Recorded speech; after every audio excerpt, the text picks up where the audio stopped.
Yang pertama saya mengucapkan terima kasih kepada Bapak Budi.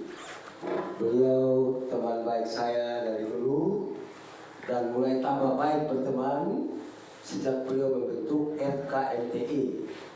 Dan saya ada Ormas Uni Lab Jokowi. Di dalam otak saya waktu itu adalah bagaimana supaya saya mempunyai andil membantu rakyat kecil yang saya anggap bersengketa dalam bidang lahan. Ternyata MKMTI dibentuk dan saya terheran-heran.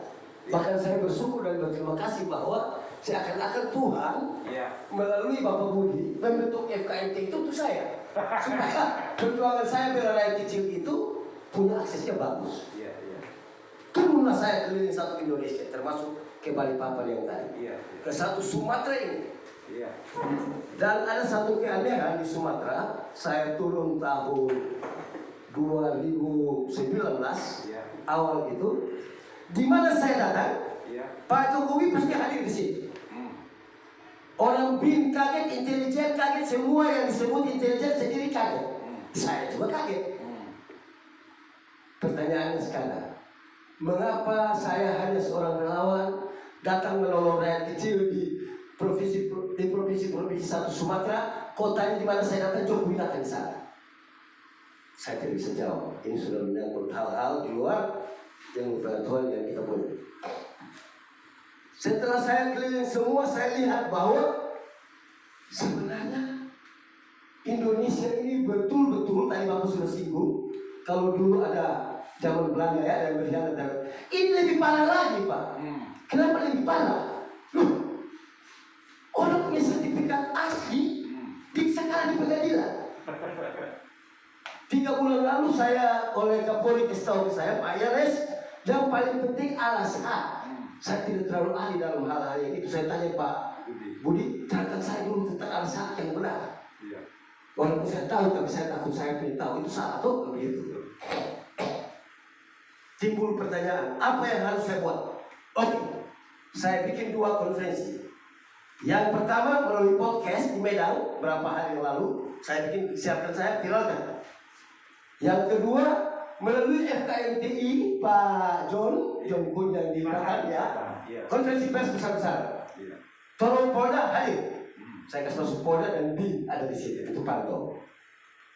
Dari situ saya ambil satu kesimpulan sementara, belum akhir ya, bahwa Indonesia berada betul-betul dalam apa yang saya sebut darurat agraria.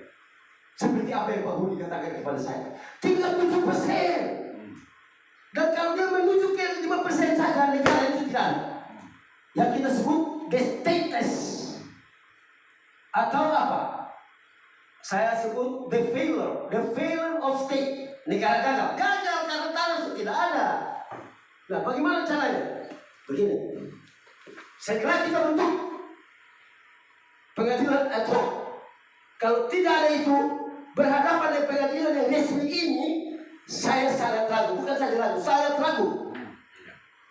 Oleh karena itu, when the state in India ada di dalam keadaan berbahaya, kita sebagai warga negara, kita sebagai rakyat kecil berhak mengajukan gagasan besar buat pejabat yang berpikir kecil. Rakyat kecil punya gagasan besar didengar oleh pejabat besar yang bergagasan kecil. Silakan terjemahkan apa arti kalimat itu. Bentuk pengadilan agraria, pengadilan ad hoc. Kita sepakat 5 tahun, 10 tahun, dan kita lihat. Dan saya percaya, saya sudah kaji itu, jika ahli-ahli hukum yang ada di Indonesia ini membentuk itu, ada persetujuan DPR, rakyat akan tepuk tangan. Inilah saatnya rakyat kembali berdaulat atas tanahnya. Itu baru mulai menuju kepada berdaulat, belum berdaulat. Kalau tanah-tanah itu sudah dinasionalisasi tadi dibilang, itu pun juga tanda awal.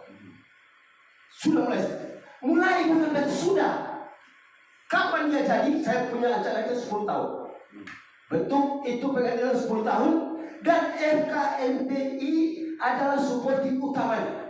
Mengapa? Dia punya data paling lengkap sesuai permintaan Bapak Kapolri kepada saya, Bapak Sigit, alas hak, dan saya percaya kalau semua alas hak yang ada dalam data FKMTI yang dibuat itu beracara di pengadilan ini, dia pasti benar, dan rakyat kecil akan tertolong. Selamat tinggal mafia.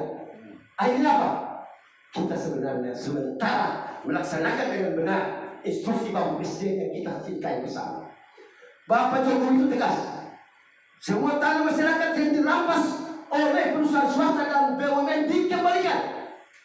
Dan kemarin Pak Budi juga sudah katakan, beliau katakan mafia tanah ditangkaplah siapapun dia. Artinya siapapun dia ini dia tadi. Mau dia pembesar seperti apa, mau dia pejabat negara seperti apa, dalam rangka state defense, bela negara, dia ditangkap. Dan bagaimana menangkapnya? Kalau law enforcement di dalam bidang tanah seperti ini, saya ajukan tadi. Saya ajukan tadi. Karena apa? Ada gium hukumnya jelas. Saya berlatar belakang seorang civil engineer. Saya tidak tahu hukum. Tapi saya mau katakan begini.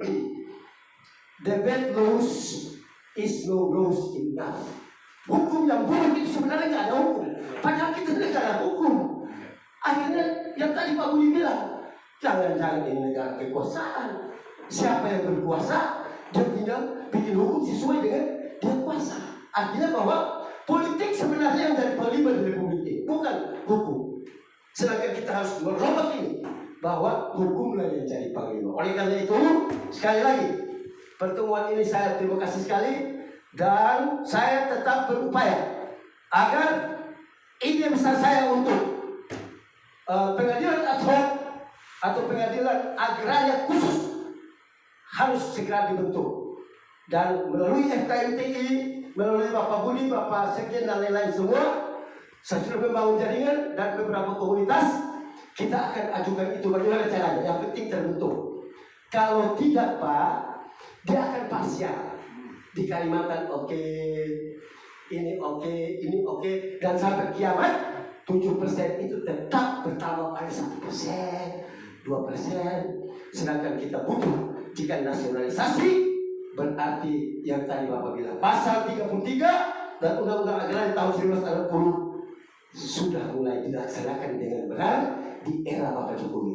Dan kami sebagai pendukungnya, kami berterima kasih kepada Tuhan.